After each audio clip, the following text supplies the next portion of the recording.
SPM tahun 2020 semakin hampir. Rasanya ada pelajar yang dah mula risau, masa dah makin suntuk, banyak tak study lagi. Mungkin ada yang dah mula stres. Masa tinggal lebih kurang 4 bulan sahaja lagi. Tahukah anda, belajar secara terancang, berfokus adalah perkara penting dalam bulan-bulan terakhir sebelum menduduki SPM. Bersama saya, Cikgu Hairiri Shuaib untuk mengupas kertas matematik SPM.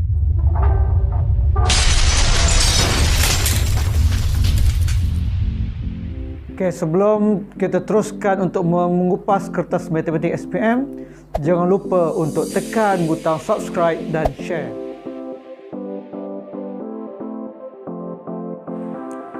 Bersama saya untuk mengupas kertas matematik SPM, saya akan bantu anda untuk merancang strategi berdasarkan analisa, trend dan pattern soalan SPM tahun-tahun lalu. 5 langkah penting sebelum anda menghadapi kertas matematik SPM. Pertama, fahami format kertas soalan, kertas 1 dan kertas 2 serta pembahagian markanya. Kedua, buat analisa soalan SPM tahun-tahun lalu. Memandangkan SPM tahun 2020 masih menggunakan format lama, jadi soalan SPM tahun lalu dan formatnya sesuai untuk dijadikan panduan. Ketiga, fahamkan trend dan pattern soalan. Berdasarkan analisa kertas SPM tahun-tahun lalu, anda perlu faham trend dan pattern soalan. Topik mana yang perlu diberi keutamaan dengan markah yang banyak. Keempat, rancang strategi dan buat latihan secara berfokus. Setelah anda memahami trend dan pattern soalan, buatlah satu strategi dan belajarlah secara terancang dan berfokus. Banyakkan latihan dengan soalan-soalan berformat SPM. Buatlah latihan kendiri untuk mengetahui tahap mana penguasaan anda sekarang. Kita pergi kepada perkara pertama, iaitu format kertas soalan. Rasanya kebanyakan anda telah pun mengetahui format kertas soalan SPM ini. Apa yang ditekankan di sini? Anda lihat, kertas 2 memberi 100 markah, manakala kertas 1 memberi 40 markah. Markah kertas 2 lebih banyak dari markah kertas 1. Soalan kertas 2 sedikit berbanding soalan di kertas 1. Kerana itulah anda perlu menguasai trend dan pattern soalan dalam kertas 2. Berdasarkan analisa soalan-soalan terdahulu, kita boleh andaikan untuk anda yang cemerlang untuk mendapat A, perlulah sekurang-kurangnya 30 markah dari kertas 1 dan 90 markah dari kertas 2. Manakala untuk anda yang tidak pernah lulus sebelum ini, anda masih ada harapan untuk mendapat sekurangnya grade C dengan mendapat 10 markah di kertas 1 dan 60 markah di kertas 2. Anda mampu mendapatkannya sekiranya anda faham agihan topik dan markah berdasarkan analisa soalan-soalan terdahulu. Untuk itu, mari kita lihat analisa soalan SPM tahun 2003 hingga 2018. Kita mulakan dengan analisa bagi kertas 1. Ini adalah analisa topik yang pernah keluar dalam kertas 1 bagi SPM tahun 2003 hingga 2018.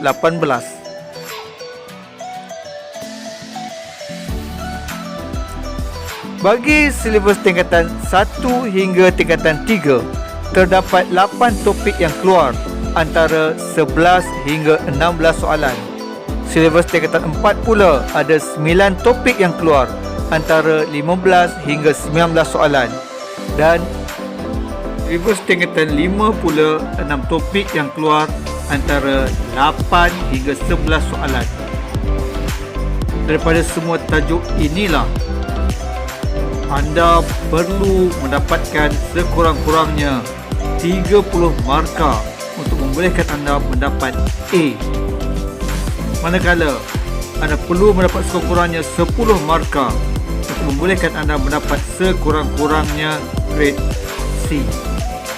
Kita lihat pula analisa bagi kertas 2. Ini pula adalah analisa topik yang pernah keluar dalam kertas 2 bagi SPM tahun 2003 hingga 2018.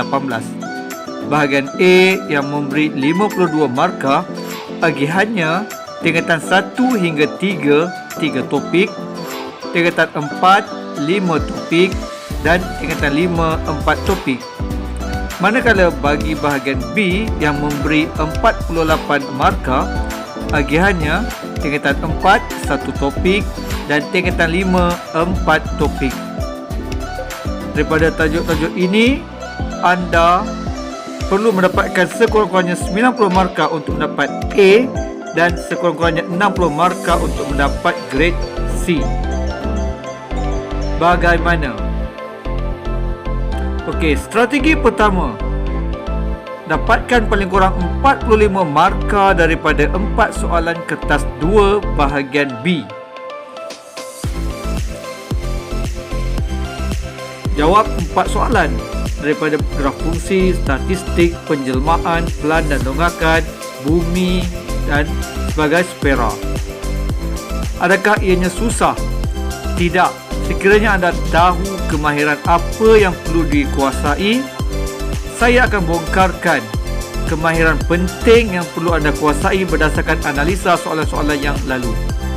Kita pergi kepada tajuk pertama, iaitu graf fungsi. Kebiasaannya graf fungsi keluar dalam soalan nombor 12, memberi 12 markah. Kemahiran penting yang perlu anda kuasai dalam tajuk ini ialah melengkapkan jadual, plot dan lukis graf. Cari nilai X bila diberi Y ataupun nilai Y bila diberi nilai X. Kemudian kemahiran melukis garis lurus dan cari titik persilangan. 4 kemahiran ini anda kuasai, anda boleh mendapat 12 markah.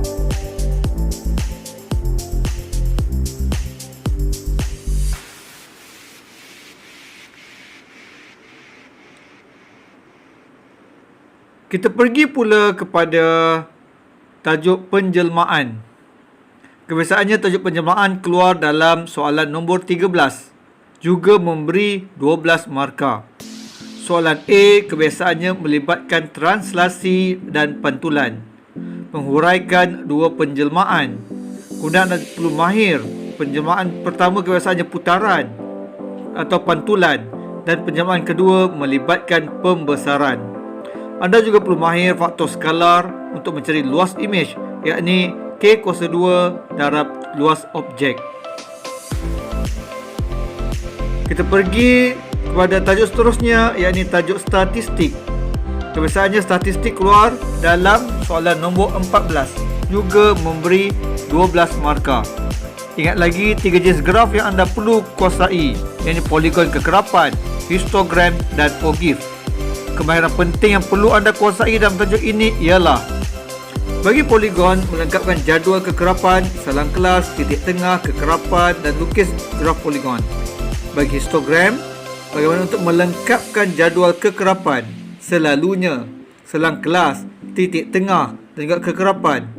Kemudian, kemahiran bagaimana untuk melukis histogram.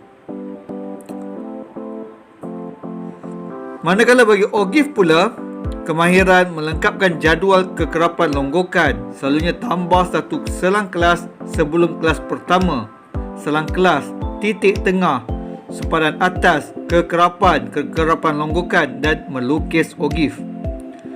Kemudian soalan D, kebiasaan soalan berkaitan dengan kelas mood, mean dan juga satu soalan berkaitan graf ikut kehendak soalan.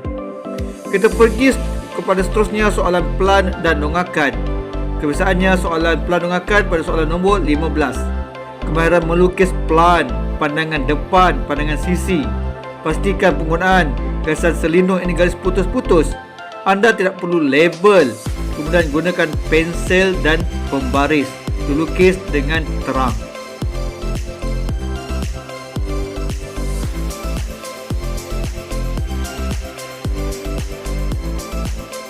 Dan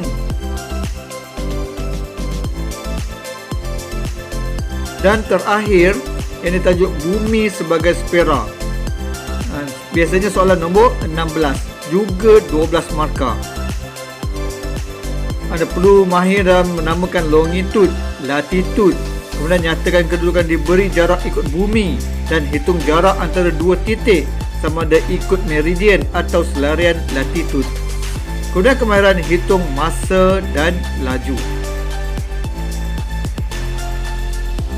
Itulah 5 tajuk dengan kemahiran-kemahiran penting yang biasanya ditanya dalam kertas 2 bahagian B, dan anda perlu jawab 4 soalan sahaja. Ingat, anda kuasai 4 dari 5 tajuk ini sahaja, anda mampu dapat 48 markah.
Tiga belas markah untuk kertas 1.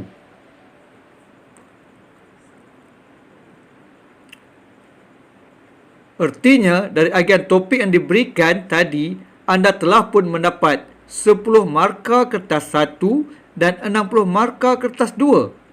Dengan ini membolehkan anda mendapat skor sekurang-kurangnya C sebelum anda beralih kepada topik-topik lain untuk mendapat grade A pula.